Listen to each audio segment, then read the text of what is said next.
నమస్తే welcome to V3 news లక్ష్యం సమాజహితం నేను ఆకాంక్ష బులెటిన్ల ముందుగా హెడ్లైన్స్ చూద్దాం వరంగల్ జిల్లాలో MGM ఆసుపత్రిని తనిఖీ నిర్వహించిన మంత్రి ఎర్రబెల్లి దయాకర్ ఓపీ విభాగంలో వైద్యులు లేకపోవడంతో ఆగ్రహం నారాయణపేట జిల్లా MEO ఆఫీస్ దగ్గర నల్ల బ్యాడ్జీలతో నిరసన అధికారుల వేధింపుల వల్ల మృతి చెందిన రమేష్ కుటుంబానికి న్యాయం చేయాలని డిమాండ్ ఫిట్ ఇండియా ర్యాలీని ప్రారంభించిన ఎమ్మెల్యే ఆర్కే రాజకీయ ప్రయోజనాల కోసమే రాజధాని విషయంపై విష ప్రచారం చేస్తున్నారని ఆగ్రహం కర్నూలులో ఉల్లిపాయల కొనుగోలు చేయాలని రోడ్డెక్కిన రైతన్నలు మార్కెట్లో నిలిచిన ఉల్లి కొత్త బస్ స్టాండ్ ముందు బైఠాయించి ఆందోళన చేపట్టిన రైతులు ఇక డీటెయిల్స్ చూస్తే నారాయణపేట జిల్లా దాన్వాడ మండలంలో పెద్దపల్లి జిల్లా అధికారి వేధింపులు భరించలేక పెద్దపల్లి జిల్లా DLMT రమేష్ మృతి చెందారు MEO ఆఫీస్ దగ్గర నల్ల బ్యాడ్జీలతో నిరసన తెలిపి బంద్ ప్రకటించారు ఈ సందర్భంగా నారాయణ మాట్లాడుతూ 15 రోజులు కనిపించకుండా పోయిన రమేష్ తన సూసైడ్ నోట్లపై అధికారుల ఒత్తిడి వల్లే తను ఆత్మహత్య చేసుకోవడం జరిగిందని అన్నారు నారాయణపేట జిల్లా సమగ్ర శిక్ష అభియాన్ ఉద్యోగుల తరపున స్టేట్ ప్రాజెక్ట్ డైరెక్టర్ వేధింపుల కారణమని తెలిపారు ఉద్యోగులకు భద్రత లేకుండా పోయిందని అన్నారు తెలంగాణ ప్రభుత్వం వారి కుటుంబానికి 10 లక్షల ఎక్స్గ్రేషియా చెల్లించాలని కుటుంబానికి ఉద్యోగ భద్రత కల్పించాలని కోరుతున్నారు ఈ కార్యక్రమంలో నారాయణ CCRP అరుణ రాఘవేంద్ర నాయుడు తదితరులు పాల్గొన్నారు పని ఒత్తిడి తట్టుకోలేక ఇలాంటివి చాలా సంఘటనలు ప్రతిరోజు జరుగుతూనే ఉన్నాయి తర్వాత పని ఒత్తిడి తొందరగా చేరుకోవాలి 5 నిమిషాల ఆఫీస్కి రావాలంటే అంత అన్ఎక్స్పెక్టెడ్గా వాళ్ళ ఎక్కడి నుండో ఎక్కడికి రావడము ఎన్ని యాక్సిడెంట్ అయ్యి రీసెంట్గా ఒక కంప్యూటర్ ఆపరేటర్ గారు చనిపోవడం జరిగింది తర్వాత ఆరోగ్యం మంచిగా జాబ్లో జాయిన్ అయ్యేటప్పుడు ఆరోగ్యంగా ఉండి జాబ్లో జాయిన్ అయిన తర్వాత ప్రెషర్ ఎక్కువ ఉందన్నమాట ప్రెషర్ ఎక్కువ ఉంది రీసెంట్గా మాకు పనిచేసే ఆయన కూడా అనారోగ్యం పాలై చనిపోవడం జరిగింది ఇలాంటి ప్రాణ నష్టం జరిగినటువంటి వారందరికీ కూడా మనం చేస్తున్నటువంటి శాఖ వారు స్పందించి కనీసం వాళ్ళ కుటుంబానికి సహకరించాలి ఒక ఉద్యోగి ఒక ఇంట్లో పనిచేసే ఉద్యోగి అనుకోకుండా చనిపోవడం వల్ల వాళ్ళ ఇల్లు వాళ్ళ కుటుంబం అంతా రోడ్డున పడుతుంది కాబట్టి వారిపైన దయ ఉంచి ఇప్పటి వరకు అట్లాంటి జరిగిన వారందరికీ కూడా సహకరించి ప్రభుత్వ పరంగా ఎక్స్గ్రేషియా తర్వాత ఉద్యోగ భద్రత కనీసం మా క్వాలిఫికేషన్ అయినటువంటి బేసిక్ పే అన్న చెల్లించి మాకు సంతోషంగా కనీసం ఆర్థికంగా మేము బలంగా ఉంటే పని కూడా ఇంకా ఎక్కువ బలంగా చేయగలుగుతామని ఒక మహిళ తరపున కుటుంబాన్ని పోషిస్తున్నా రక్షిస్తున్నా కాబట్టి కుటుంబంలో ఆర్థికంగా ఇబ్బంది ఉంటే ఏ విధంగా ఉంటుంది అనేది స్వయంగా నాకు తెలుసు కాబట్టి కనీసము మీరు ఇప్పటికైనా స్పందించి ఇలాంటి పునరావృతం కాకుండా ఇంకా ముందు ఎప్పుడు ఇట్లా జరగకుండా ప్రతి ఉద్యోగి కూడా మా చేస్తున్నటువంటి పనిలో భద్రత ఉందని సంతోషంగా మేము పనిచేసే విధంగా మాకు అధికారులు ప్రోత్సహించాలి సహకరించాలి మా ఉద్యోగం పైన భద్రత పైన కూడా చర్య తీసుకొని కనీస వేతనాన్ని అందే విధంగా సహకరించాలని పై అధికారులకు మేము విన్నవించుకుంటున్నాం ఈ సందర్భంగా వరంగల్ జిల్లా MGM ఆసుపత్రిని మంత్రి ఎర్రబెల్లి దయాకర్ రావు ఆకస్మికంగా తనిఖీ నిర్వహించారు ఓపీ విభాగంలో వైద్యులు లేకపోవడంపై ఆగ్రహం వ్యక్తం చేశారు పలు విభాగాల్లో హాజరు కాని వైద్యులను మంత్రి ఎర్రబెల్లి ఫోన్లో మాట్లాడారు MGMకు వచ్చిన ఆయన రోగులను స్వయంగా కలిసి వారి సమస్యలను అడిగి తెలుసుకున్నారు పలు విభాగాల్లో సేవలు సరిగ్గా లేకపోవడంపై సూపరింటెండెంట్పై మంత్రి అసంతృప్తి వ్యక్తం చేశారు ఈ సందర్భంగా మంత్రి ఎర్రబెల్లి మాట్లాడుతూ 5 సీనియర్ డాక్టర్లను అందుబాటులో లేకపోవడం చాలా బాధాకరమని వైద్య సేవల పరంగా చాలా పొరపాట్లు ఉన్నాయని ఆయన అన్నారు MGMను పేదల పెన్నిధిగా మార్చేందుకు సీఎం కేసీఆర్ ప్రత్యేక శ్రద్ధతో ఉన్నారని అన్నారు MGM అభివృద్ధికి అవసరమైన నిధులు ఉన్నాయని ఆయన తెలిపారు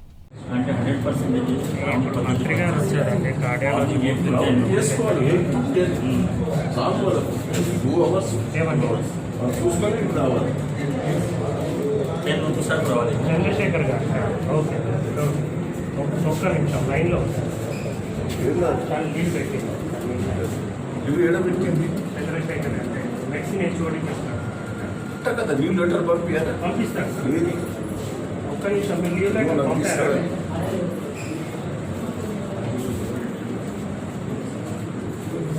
అంటే లెటర్ పంపాలి కదా డాక్టర్ చెప్తే ఊరండి సార్.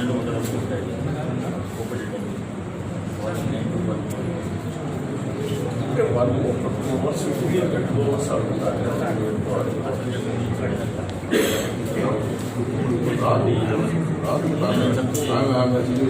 కూడా పెట్టిన తర్వాత ఇప్పుడు మనకు ప్రైవేట్ ఉన్నది హాస్పిటల్ ఇక్కడ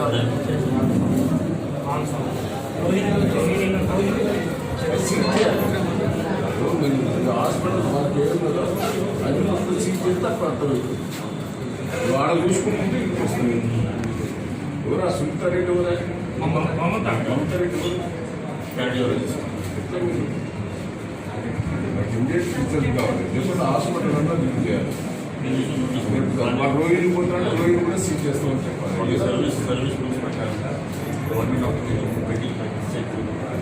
చేస్తే ఏంటండి ఎప్పుడు నైట్లో చేయాలి. మనకి ఈ హాస్పిటల్ అవి ఎక్కడ ఉన్నది ఇప్పుడు ప్రైవేట్ హాస్పిటల్ ఉంటుంది. మీకు ఆల్మోస్ట్ ఆల్ డాక్టర్స్ ప్రాక్టీస్ ఉంటాయి.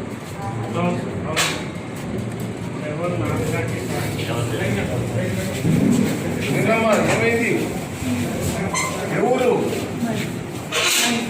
మంచిపోతా పెడతా ఇదేప్పుడమ్మా ఏం కావాలి?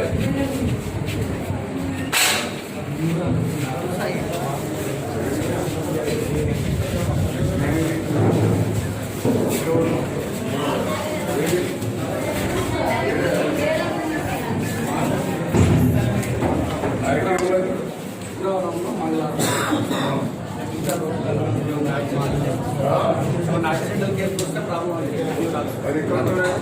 వారం 2 రోజులు ఉంటుంది సార్. ట్యూస్డే 2 days వారంలో వీళ్ళందరూ స్టార్ట్ చేయాలి. మండే స్టార్ట్ చేయాలి. సత్యమ రోజులు ఏం చేస్తాం? ఇంకా వాళ్ళు వాటర్ మనకే చేస్తాం. ఇప్పుడు ఎక్కడ నడుపుతాయి? ప్రతి ఒక్క ఒప్పికి బేసిక్స్ ఉన్నాయి.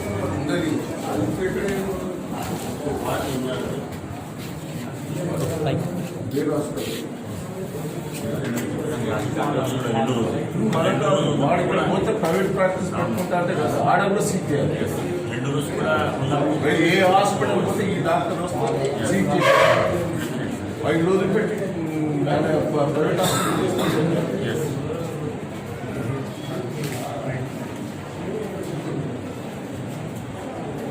నాకు లీవ్ పెట్టిందంటే ఇది నిజంగా నీ దగ్గర సీరియస్నెస్ లేదు. ఎందుకు చెత్త చేద్దామంటే చెత్త చేద్దాం చెప్పండి. స్ట్రిక్ట్ ఉండాలి. 3 డాక్టర్స్ మీద యాక్షన్ తీసుకుంటే మనకు దానికి వస్తుంది. దానికి రావు. MLA RK Tadepalli YSR central నుండి భారతమాత విగ్రహం వరకు ఫిట్ ఇండియా ర్యాలీని ప్రారంభించారు. ఈ కార్యక్రమంలో 200 మంది బాలబాలికలు అధికారులు పాల్గొన్నారు. నేటి ఆధునిక కాలంలో వ్యాయామం చేయడం చాలా అవసరమని, ఆరోగ్యంగా ఉండాలంటే నిత్యం ఏదో ఒక రూపంలో మన శరీరానికి శ్రమ కలిగించే రీతిలో పనులు చేయాల్సిన అవసరం ఉందని ఎమ్మెల్యే ఆర్కే తెలిపారు. రాజధాని ప్రాంతం తరలిపోతుందనే విషయంపై మంగళగిరి ఎమ్మెల్యే ఆర్కే స్పందించారు. అసలు ముఖ్యమంత్రి వైఎస్ జగన్మోహన్ రెడ్డి ఎక్కడ తరలిస్తారనే మాట మాట్లాడలేదని, కేవలం రాజకీయ ప్రయోజనాల కోసమే రాజధాని ప్రాంతం తరలిపోతుందనే విషయం ప్రచారం చేస్తున్నారని ఆయన ఆగ్రహం వ్యక్తం చేశారు. కేవలం శ్రీకృష్ణ కమిటీ నివేదికపై మాత్రమే మంత్రి బొత్స సత్యనారాయణ చేసిన వ్యాఖ్యలను చంద్రబాబు నాయుడు అనుకూలంగా మీడియా విష ప్రచారం చేస్తున్నారని తనదైన శైలిలో విమర్శలు చేశారు. జగన్మోహన్ రెడ్డి గారు గౌరవ ముఖ్యమంత్రి గారు ఎక్కడా రాజధాని గురించి ప్రకటన చేయలేదు. అదేవిధంగా ప్రభుత్వం ఎక్కడా ప్రకటన చేయలేదు. అంతేకాదు నేను భావిస్తా ఉన్నా గౌరవ మంత్రి గారు బొత్స సత్యనారాయణ గారు కూడా ఆయనేమి తప్పుడు మాటలు మాట్లాడలా. ఖచ్చితంగా ఏదైతే శ్రీకృష్ణ కమిటీ ఆ రోజున చెప్పిందో, ఎందుకు ఈ ప్రాంతం రాజధానికి సరి అయిన ప్రాంతం కాదో, ఈ ప్రాంతంలో రాజధాని నిర్మించకూడదు అని చెప్పి ఆ కమిటీ చెప్పిందో అవి వాస్తవ రూపానికి వచ్చే రోజులు రాబోతున్నాయి. వరద వస్తేనే ఇది 7 నుంచి 8 లక్షల క్యూసెక్కుల నీరు వస్తేనే ఇవాళ నదీ గర్భంలో కట్టినటువంటి ఇళ్లు మునిగిపోయే పరిస్థితి ఉంది. ఈ వరద కూడా ఎక్కడి నుంచి వచ్చింది గమనించాలి. ఇది మహారాష్ట్రలో కురిసినటువంటి వర్షాల వల్ల వచ్చింది, లేదా కొద్దిగా గొప్ప కర్ణాటకలో కురిసినటువంటి వర్షాల వల్ల. ఆంధ్ర రాష్ట్రంలో ఎక్కడా కూడా వర్షాలు పడలా, తెలంగాణ రాష్ట్రంలో ఎక్కడ వర్షాలు పడలా. మహారాష్ట్ర నుంచి ఇవాళ నిన్న వచ్చినటువంటి వరదకి తెలంగాణ ఆంధ్ర రాష్ట్రాల్లో కురిసినటువంటి వర్షాలు కనుక తోడై ఉన్నట్లయితే 2009-10 ప్రాంతంలో సమయంలో ఏదైతే వరద వచ్చిందో ఆ వరదకి నిజంగా కరకట్టని ఆనుకొని కృష్ణమ్మ ప్రవహించిందో, కొండవీటి వాగు వల్ల అనేక గ్రామాలు ముంపు గురయ్యి చివరికి గుంటూరు అమరావతి నగరానికి సంబంధించినటువంటి స్టేట్ హైవే కూడా మునిగిపోయే పరిస్థితుల్లో నీరు నిలబడ్డాయో అలాంటి పరిస్థితి వచ్చి ఉండేది అనే వాస్తవాన్ని మంత్రి బొత్స సత్యనారాయణ గారు చెప్పడం జరిగింది. తప్పే ఉంది దాంట్లో. రెండవది, నిర్మాణ వ్యయం కూడా 5 అంతస్తుల భవనం నిర్మించడానికి 100 అడుగుల లోతుకి మేము వెళ్ళి అక్కడి నుంచి నిర్మాణం కొనసాగించాము అని అంటే ఈ ప్రాంతానికి నిర్మాణ వ్యయం ఎంత ఎక్కువ అవుతుందో అనే దాన్ని కూడా అధికారులు చెప్పగానే చెప్పారు అనేది పాయింట్ను కూడా మనం గుర్తుంచుకోవాలి. ఇంకొక విషయం అండి, అసలు భూమి ఎవరిది? రైతులది. ఎంత భూమి కావాలి రాజధానికి అనేది లెక్క లేకుండా భూమి ఇచ్చినటువంటి రైతుకి తన 5 ఏళ్ల పరిపాలనలో ఏమాత్రం ఒక్క మేలు కూడా చెప్పినటువంటి వాగ్దానాన్ని అనుసరించి చెయ్యకుండా, పైగా ఆ రైతుల భూముల్ని దోచుకొని ఆ రైతుల భూములను అడ్డం పెట్టుకొని ప్రభుత్వానికైతేనేమో ఎకరం 4 కోట్ల రూపాయలకి, ప్రభుత్వ సంస్థలకి ఎకరం 4 కోట్ల రూపాయలకి చంద్రబాబు నాయుడు అమ్మటము, అదే రైతు భూమిని ప్రైవేటు వ్యక్తులకైతే కేవలం 50 లక్షల రూపాయలకి ఎకరాన్ని కొన్ని గ్రామాల్లో అమ్మటం వెనక చూస్తే ఒక్కొక్క ఎకరం వెనకమాల సుమారు 3-3.5 కోట్ల రూపాయల అవినీతితో పాటు రాజధానిలో ఇన్సైడర్ ట్రేడింగ్ జరిగింది. తెలుగుదేశం శాసనసభ్యులు, తెలుగుదేశం మంత్రులు, ఎంపీలు, తెలుగుదేశం చంద్రబాబు నాయుడు ఆయన కొడుకు బినామీలు వీళ్ళందరూ కూడా ఎన్ని వందల వేల ఎకరాలు రైతుల దగ్గర నుంచి, దళిత సోదరుల దగ్గర నుంచి భయపెట్టి బెదిరించి కొనుగోలు చేయడం జరిగింది రాజధాని ప్రకటన రాకముందు అనేదాన్ని అప్పట్లోనే అప్పటి ప్రధాన ప్రతిపక్ష నాయకుడు, ఇప్పటి గౌరవ ముఖ్యమంత్రి జగన్మోహన్ రెడ్డి గారు శాసనసభలో చెప్పడం జరిగింది. కర్నూలు జిల్లాలో ఉల్లి రైతులు ఆందోళన చేపట్టారు. ఉల్లి కొనుగోలు చేయడం లేదని, సరైన ధర కల్పించాలని రోడ్డెక్కి నిరసన వ్యక్తం చేశారు. మార్కెట్లో ఉల్లిపాయలు నిలిచిపోయాయని, అధికారులు కావాలని కొనుగోలు చేయకుండా మమ్మల్ని పట్టించుకోవడం లేదని ఆవేదన వ్యక్తం చేశారు. ఉల్లిపాయలు కొనుగోలు చేయాలంటూ కొత్త బస్టాండ్ ముందు రైతులు రోడ్డెక్కి బైఠాయించారు. రైతులకు గిట్టుబాటు ధర కల్పించాలంటూ మార్కెట్ యార్డ్లో దళారులు తక్కువ ధరలకు విక్రయించి వారు ఎక్కువ ధరలకు అమ్ముకుంటున్నారని రైతులు ఆరోపించారు. దళారులు కొనుగోలు చేయకుండా రైతులకు గిట్టుబాటు ధర లేకుండా చేస్తున్నారని, 3 రోజుల నుంచి ఉల్లిగడ్డలు అక్కడే ఉండడంతో మొలకలు వచ్చే పరిస్థితి ఉందన్నారు.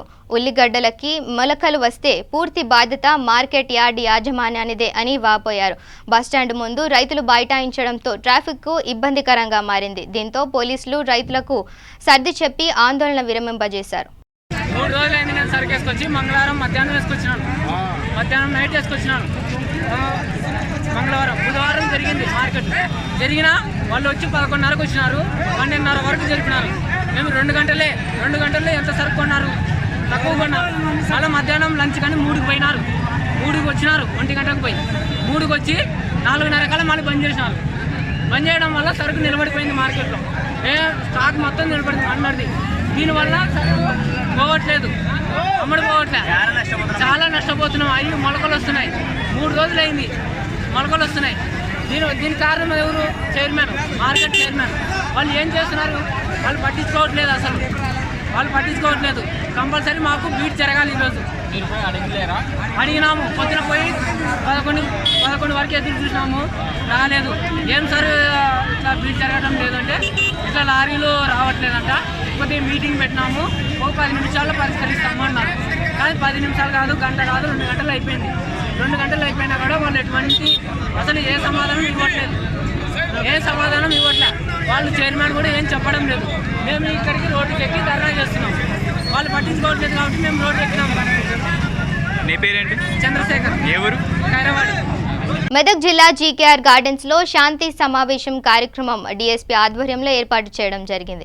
ఈ సమావేశంలో వారు మాట్లాడుతూ 2వ తేదీ నాడు గణపతి మండపాన్ని ఏర్పాటు చేసి ప్రతి ఒక్కరూ వారి వివరాలను జిల్లా పోలీస్ యాప్లో తమ వివరాలు నమోదు చేయాలని అన్నారు. శాంతి భద్రతలకు భంగం కల్పించరాదని తెలిపారు. కరెంటు అధికారుల అనుమతితో కనెక్షన్ తీసుకోవాలని, నిమజ్జనం తేదీని ముందుగానే ప్రకటించి ఆ తేదీ నాడే నిమజ్జనం చేయాలని అన్నారు. అందుబాటులో ఎస్ఐ, సిఐలు ఉంటారని ప్రతి ఒక్కరూ సహకరించాలని అన్నారు. ఈ సమావేశానికి Medak DSP P Krishnamurthy, town CI A Venkatesh, municipal commissioner Samayya, local నాయకులు పాల్గొనడం జరిగింది. ఈ యొక్క ఫెస్టివల్ విజయవంతం చేయాలని చెప్పేసి రిక్వెస్ట్ చేస్తున్నాను. దాంట్లోనే మెయిన్ ముఖ్య భాగంగా 31వ తారీఖు రోజు ఖచ్చితంగా మధ్యాహ్నము 4 గంటలకు ఇదే ఫంక్షన్ హాల్లో, లేకపోతే ఫంక్షన్ హాల్ మీకు తెలియజేస్తాము. టైం చెప్తామండి. ఉదయం లేదంటే 11 o'clock ఖచ్చితంగా మీటింగ్ పెట్టడం జరుగుతుంది. ఆ రోజు గణేష్ ఉత్సవ కమిటీ వాళ్ళు, గణేష్ మండపాల ఇన్ఛార్జీల వాళ్ళతోటి మనం మీటింగ్ పెట్టుకోవడం జరుగుతుంది. ఆ రోజు అందరూ కూడా మేము క్లియర్గా ఇన్స్ట్రక్షన్స్ తర్వాత పంచుకోవడం జరుగుతుంది. అప్పటి వరకు 31వ తారీఖు మనం పెట్టుకునే మీటింగ్కు బిఫోర్ మనకు ఒక 2 days ఉంది కాబట్టి అందరూ కూడా మ్యాక్సిమం ప్రతి ఒక్కరు కూడా ఎవరైతే బస్సు పెద్దమనుషులు ఉన్నారో మీకు బస్సులో ఉంటారు కాబట్టి ఖచ్చితంగా మీరు వాళ్ళకు చెప్పండి. వాళ్ళకు ఆల్రెడీ సీగా చెప్పడం జరిగింది. ఎవరికైనా సరే పోలీస్ స్టేషన్ రావాలి అని రాను అని అనుకున్నప్పుడు సిఐ గారికి ఫోన్ చేయండి. ఖచ్చితంగా పోలీస్ ఆఫీసర్ మీటింగ్ పంపించి అక్కడనే ఇప్పుడు అప్లికేషన్ ఫామ్ అనేది ప్రింట్ లేదు, ఓన్లీ ఆన్లైన్లోనే యాప్ ఓపెన్ చేసేసి కొట్టడం. ఆల్రెడీ నిన్న పేపర్లో ఇవ్వడం జరిగింది. ఆల్రెడీ మ్యాక్సిమం మన జిల్లాలో మ్యాక్సిమం చాలా మంది ఆన్లైన్లో వాళ్ళు నమోదు చేసుకోవడం జరిగింది. మీరు ఆన్లైన్లో నమోదు చేసుకున్నప్పుడు ఏమైనా మిస్టేక్స్ ఉంటే ఖచ్చితంగా మా వాళ్ళు అక్కడికి విజిట్ చేసి చెప్పడం జరుగుతుంది. ప్రతి ఒక్క మండపం దగ్గర కూడా మా వాళ్ళు వస్తారు. ఎవరికైతే అర్థం కాలేదో కారణం ఉన్నప్పుడు ఖచ్చితంగా మీరు టౌన్ పోలీస్ స్టేషన్ విజిట్ చేయండి. లేదంటే సిఐ గారికి ఫోన్ చేస్తే ఖచ్చితంగా సిఐ గారే ప్రతి సెక్టర్ కూడా మన కానిస్టేబుల్ ఆఫీసర్స్ పెట్టడం జరిగింది. రాజధాని మార్పు అంశంపై సిపిఐ రాష్ట్ర కార్యదర్శి రామకృష్ణ స్పందించారు. రాజధాని అంశాన్ని వైసీపీ మంత్రులు, బీజేపీ నాయకులు ప్రజల్లో గందరగోళం సృష్టిస్తున్నారని అన్నారు. రాష్ట్రంలో నాయకులు అందరూ రాజధాని మీద దృష్టి కేంద్రీకరించి మాట్లాడుతున్నారే కానీ అనంతపురం జిల్లా లాంటి కరువు ప్రాంతాల గురించి ఒక్కరు కూడా పట్టించుకోవడం లేదని అన్నారు. జగన్మోహన్ రెడ్డి పరిపాలన అతి తక్కువ కాలంలోనే ప్రతిపక్షాల ఉద్యమ బాట పట్టడానికి అవకాశం కల్పించాలని అన్నారు. చంద్రబాబు నాయుడు ప్రభుత్వంపై ఉన్న కక్షతోనే పోలవరం లాంటి ప్రాజెక్టును నిలుపుదల చేయడం సరైనది కాదని ఆయన అన్నారు. అమరావతిలో పెట్టుబడులు పెట్టిన పారిశ్రామికవేత్తలకు రాజధాని మార్పు ప్రకటనతో తీవ్రంగా నష్టపోయే అవకాశం ఉందని ఆయన ఆవేదన వ్యక్తం చేశారు. వాస్తవంగా చెప్పాలంటే కేంద్రంలో అధికారంలో ఉన్న బీజేపీ, రాష్ట్రంలో అధికారంలో ఉన్న వైఎస్ఆర్ కాంగ్రెస్ పార్టీకి సంబంధించిన నాయకులు, మన రాష్ట్ర మంత్రులు, బీజేపీ పార్లమెంట్ సభ్యులు ఇద్దరు కూడా ప్రజల్ని గందరగోళపరుస్తూ ఉన్నారు. ఆయనేమో 4 రాజధానులు అన్నాడు. ఆయన బీజేపీ ఎంపీ గారు. ఆయన ఇంకో ఆయన రాజధాని ఇది ఉండాలని ఇంకో ఆయన డిమాండ్ చేస్తాడు. ఇక్కడేమో కన్నా లక్ష్మణ్ గారు మరోటి మాట్లాడతారు. ఇక్కడ వైఎస్ఆర్ కాంగ్రెస్ పార్టీ మంత్రులు చెరో రకమైన స్టేట్మెంట్లు ఇస్తారు. వాళ్ళ టీవీల్లో వాళ్ళ ఎమ్మెల్యేలు చర్చల్లో పాల్గొనేటప్పుడు మరో మాట మాట్లాడతారు. ముఖ్యమంత్రి జగన్మోహన్ రెడ్డి గారు ఏ మాట మాట్లాడు.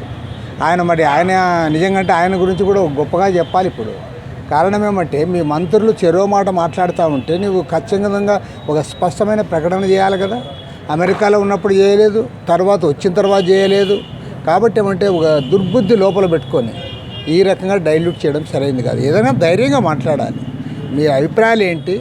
రాజధాని నిర్మాణానికి ఇప్పుడు నిజంగా ఇంటర్నేషనల్ ఎయిర్పోర్టు మన గన్నవరం వచ్చింది. దానికి భూములు అవసరమైతే అక్కడ భూములు కోల్పోయిన వాళ్ళందరికీ ఇక్కడ భూములు ఇచ్చారు. ఇప్పుడు వారేమి అక్కడ నిజంగా కోట్ల రూపాయల విలువైన భూములన్నీ కూడా ఎయిర్పోర్ట్ విస్తరణ కోసం ఇస్తే వాళ్ళకి ఇక్కడ భూములు ఇచ్చిన తర్వాత దానికి రేటు రాకుండా పోతే ఖచ్చితంగా వారు నష్టపోతారు. అదేవిధంగా ఇక్కడ ఈ ప్రాంతంలో ఏం అభివృద్ధి చేయాలి, ఇతర వెనుకబడిన ప్రాంతాల్లో ఏం అభివృద్ధి చేయాలనేది ఒక క్లారిటీ ఇవ్వాలి. కాబట్టి మేము ఇవాళ రాజధాని ప్రాంతంలో పర్యటన చేసిన తర్వాత అక్కడ స్థానికంగా ఉన్న ప్రజల సమస్యలు తెలుసుకోవడమే కాదు, ఈ రాష్ట్ర ప్రయోజనాలు దృష్టిలో ఉంచుకొని వెనుకబడిన ప్రాంతాల్లో ఏ కార్యక్రమాలు చేపట్టాలి అనే అంశం పైన మాకు ఖచ్చితమైన స్పష్టత ఉంది. నిజామాబాద్ జిల్లా బోధన్ మండలం సాలూరు గ్రామంలో గ్రామ పంచాయతీ 14వ ఆర్థిక సంఘం నిధుల నుండి 12 లక్షల నిధులతోనే డ్రైనేజీ నిర్మాణ పనులను బోధన ఎంపీపీ బుద్దె సావిత్రి, సర్పంచ్ బుయ్యాన్ చంద్రకళ ప్రారంభించారు. సాలూరు గ్రామాన్ని అన్ని రంగాల్లో అభివృద్ధి చేయుటకు గౌరవ శాసనసభ్యులు ఎండి షకీర్ అమీర్, కల్వకుంట్ల కవిత, మాజీ పార్లమెంటు సభ్యులు కృషి చేస్తున్నారని ఎంపీపీ తెలిపారు. ఈ కార్యక్రమంలో mandal convener Budde Rajeshwar, MPTC K Savitha, Fatehpur sarpanch SK Ameer తదితరులు పాల్గొన్నారు. సాలూరా గ్రామంలో 14th ఫైనాన్స్ నిధుల నుండి సుమారు 12 లక్షల నిధులతోని మరి డ్రైన్ నిర్మాణం చేపట్టకు ఈరోజు పనులు ప్రారంభించుకోవడం జరిగింది. సాలూరా గ్రామంలో అన్ని రకాల అభివృద్ధి కార్యక్రమాల్లో ముందుంటా ఉంది. మరి సర్పంచ్ గారు కానివ్వండి, స్థానిక ఎంపీటీసీలు కానివ్వండి, వార్డు మెంబర్లు కానివ్వండి, మరి ఎంపీపీ కానివ్వండి, అందరు కలిసి గ్రామ పంచాయతీ నిధుల నుండి మరి 14th ఫైనాన్స్ నిధుల నుంచి ఈరోజు 12 లక్షల రూపాయలతో డ్రైన్ నిర్మాణం కొనసాగుతూ ఉంది. ఇది తెలంగాణ రాష్ట్ర ప్రభుత్వం ఏదైతే చెప్తా ఉందో పంచాయతీలకు బలోపేతం చేయాలని చెప్పి లక్ష్యంతో గౌరవ ముఖ్యమంత్రి గారు చేస్తున్నటువంటి ప్రయత్నంలో భాగంగా ఈరోజు సాలూరా గ్రామంలో మరి ఇటు పారిశుద్ధ్యము, పచ్చదనంతో పాటు మరి అన్ని కార్యక్రమాల్లో కూడా మేజర్ గ్రామ పంచాయతీ ఉన్నటువంటి అభివృద్ధి పనులకు ఈరోజు శంకుస్థాపన చేయడం జరిగింది. మేమందరం ఒకటే చెప్తా ఉన్నాం, గౌరవ ముఖ్యమంత్రి కేసీఆర్ గారి నాయకత్వంలో, మా శాసనసభ్యులు షకీల నాయకత్వంలో బోధన్ నియోజకవర్గం అన్ని రంగాల్లో ముందుకు పోతూ ఉంది. ఇటు పచ్చదనం, పరిశుభ్రత విషయంలో కూడా సాలూరా గ్రామంలో ప్రత్యేక శ్రద్ధ కనబరుస్తూ ఉన్నారు. మరి నేను కూడా అందరినీ అభినందిస్తూ ఉన్నాను. మరి ఇక్కడే పనిచేస్తున్నటువంటి మా ఈఓ హనుమాల సారి గారికి కూడా మరి ఉత్తమ గ్రామ పంచాయతీ మరి కార్యదర్శి కూడా అవార్డు రావడం జరిగింది. నేను వారికి కూడా ప్రత్యేక అభినందన చెప్తా ఉన్నాను. భవిష్యత్తులో సాలూరా గ్రామం అన్ని రంగాల్లో ముందు చెందుటకు మేమందరం కూడా టీఆర్ఎస్ పార్టీ ప్రభుత్వం తరఫున, మా తరఫున కూడా మేము ఈ గ్రామాన్ని అన్ని రంగాల్లో ముందుకు తీసుకెళ్తా ఉన్నాం. అదేవిధంగా మరి ఏదైతే గౌరవ శాసనసభ్యులు గారు మన సాలూరా గ్రామానికి మరి గురుకుల పాఠశాలను కూడా మహిళా గురుకుల పాఠశాలను కూడా మంజూరు చేయడం జరిగింది.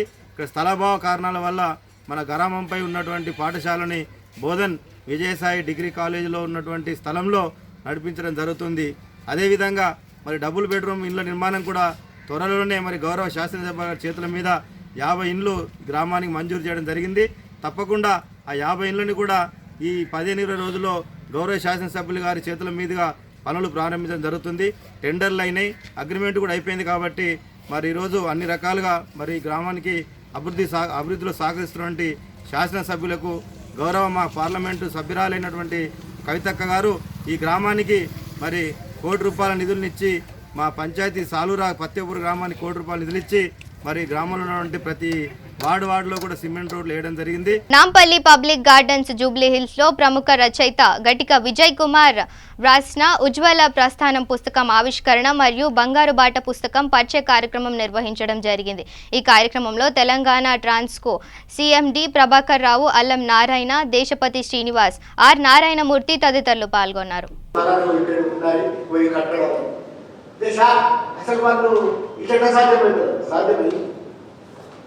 అందుకే ప్రభుత్వ ప్రాధాన్యాలు ఏంటి, అది ఏం చేయదలుచుకున్నది అనేదాన్ని, అభివృద్ధి సంక్షేమం అనేదానికి ఒక సమారక్ష సిద్ధాంతాలు. కానీ వల్ల భారతదేశంలో లేదా ఆయా రాష్ట్రాల్లో జరుగుతున్న దానికి భిన్నంగా ఆయన అందరు నడిచిన దానిలో నడవలేదు. కేసీఆర్ అందరి పథకాలు పెట్టారు కదా, మనం కూడా ఈ దారిలో పోదామని పోలేదు. చాలా భిన్నంగా ఆలోచించాడు, స్పష్టంగా ఆలోచించాడు. కనుక వల్ల సంక్షేమం అనే దానికి వేల కోట్లు పెడుతున్న ఏకైక ప్రభుత్వం తెలంగాణ. పోవడం కాదు, అభివృద్ధి సంక్షేమాన్ని ఎట్లా నిర్వహించుకుంటాం మనం? ఎంత పార్ట్నర్షిప్ ఉంది, సామాన్యుడికి ఎంత పార్ట్నర్ భాగస్వామ్యం ఉంది, సామాన్యుడికి చెప్తున్నది. ఆర్థిక సిద్ధాంతాలు చాలా చెప్తాయి, కానీ విధానం వస్తున్నది దాన్ని రాయే. ఇక్కడ గీడు రాయింది సామాన్యుడికి ఏ రూపంలో చెప్తే సరే సంక్షేమంతో ఇదంతా వస్తుందా, అవన్నీ వేరే విషయాలు. కానీ ఈ సంక్షేమంతో సామాన్యుడి కుటుంబానికి కనీసం చెందేట్టుగా ప్లాన్ చేసిన అన్ని పథకాల సారాంశం ఈ బంగారు బాటలో ఉంది. ఎక్కువ అక్కడ పెరిగిన నేను విజయ్ చాలా గొప్ప మేధావిను, మంచి పండితుడను, గొప్ప విశ్లేషకుడను, కితాబులు ఇవ్వదలుచుకోలేదు. కానీ మౌలికంగా మనిషికి ఉండాల్సిన ప్రధాన లక్షణం ఒకటి విజయ్కి ఉంది, అది స్పందించే లక్షణం ఉన్నవాడు. ప్రముఖ సినిమా నటులు నిర్మాత నారాయణమూర్తి గారికి స్వాగతం.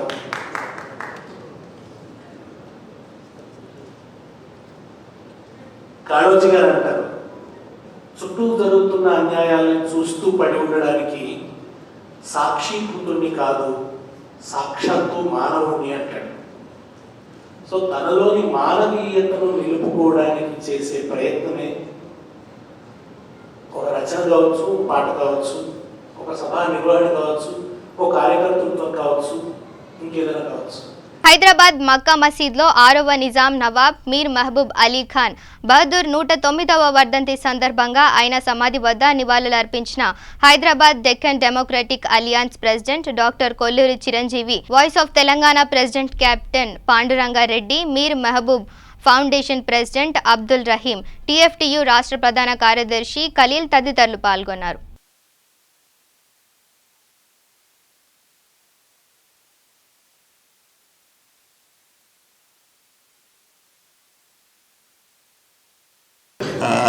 ఇక్కడ ఈరోజు వచ్చింది Moubali Pasha death anniversary, 109 death anniversary. ఎందుకు దీనికి వస్తున్నాము అని చెప్పేసి అంటే, మీకు ముఖ్యంగా మౌబలి పాషా, నిజాం ఉస్మాన్ అలీ పాషా, వీళ్ళు చేయబట్టి హైదరాబాద్ డెవలప్ అయింది. దేవర్ ఎవర్ కింగ్స్. అందుకే ఇంకోటి కూడా చెప్తాను, నేనే కెప్టెన్ పాండురంగారెడ్డి ఎప్పుడు మాట చెప్తాను. ఏమనంటే, మేము పైదాయిసి పుట్టడము హైదరాబాదియన్స్. అప్పుడు హైదరాబాద్ వేరే రాజ్యాంగం ఉండేది, తర్వాత ఇండియన్స్ అయిన 48 తర్వాత. సో అట్లా మాకు డ్యూయల్ మెంబర్షిప్ సిటిజన్షిప్ వచ్చింది. ఇప్పుడున్న పరిస్థితుల్లో ఏంటంటే, మాకున్న పరిస్థితుల్లో మేము మెయిన్గా అందుకని ఈ ప్రోగ్రామ్స్ మేము చేయాలనుకుంటున్నాము. తర్వాత ఇంకో రాంగ్ ఒపీనియన్ చాలామందికి ఏంటంటే, హిందూస్ వీళ్ళు పెద్ద ప్రాపర్గా చూడలేదు, చాలా తప్పది. హిందువుల కోసం, ఎందుకంటే 7th నిజాం మాట అన్నాడు, నేను ఇక్కడ రాజాను, నేను ముస్లిం, నా ప్రజల్లో అత్యధికులు నాన్ ముస్లిమ్స్, హిందూస్, వాళ్ళని నేను సంతోషంగా ఉంచలేకపోతే నేను ఇక్కడ రాజ్యం చేయలేను. అట్లా 200 సంవత్సరాలు రాజ్యం చేయగలిగినట్టే ప్యూర్ కారణం ఏంటి అని చెప్పేసి అంటే, హిందూ ముస్లిమ్స్ను ఒకే కంటితో చూడడం అని వాళ్ళు మొదలుపెట్టారు. ఇది ఈ రోజున బీజేపీ ప్రభుత్వం కూడా నేర్చుకోవాల్సిన అవసరం ఉంది. తర్వాత మెయిన్గా లాస్ట్లో చెప్పదలసిన పాయింట్ ఏంటి అంటే, ఇక్కడ మన మహబూబ్ నగర్ నుండి అక్కడ మౌబలి పాషా ఫౌండేషన్ ఉంది. అయితే మౌబలి పాషాకు వాళ్ళకు ల్యాండ్ కూడా అలాట్ అయింది 100 acres, ప్లస్ ఒక 7 lakhs అమౌంట్ కూడా కలెక్ట్ చేస్తుంది. విగ్రహం తయారు చేస్తున్నారు, దాన్ని అక్కడ రిస్టోర్ చేయాలి, విగ్రహం పెట్టాలి అని చెప్పేసి అంటే, అక్కడ ఉన్న మినిస్టరు ప్లస్ కలెక్టర్ వీళ్ళు కోఆపరేషన్ రావట్లేదు వీళ్ళకు. అందుకోసం అని చెప్పేసి వాళ్ళు దగ్గర 30-40 మెంబర్స్ ఈరోజు బస్ వేసుకుని ఇక్కడ దాకా వచ్చిండ్రు. ఈరోజు 109వ మీర్ మహబూబ్ అలీ ఖాన్ సాబ్ వర్ధంతి సందర్భంగా మహబూబ్నగర్ నుంచి దాదాపు 100 మంది దాకా హైదరాబాద్ రావడం జరిగింది. మహబూబ్నగర్ పట్టణాన్ని స్థాపించిన రాజు మీర్ మహబూబ్ అలీ ఖాన్ గారు.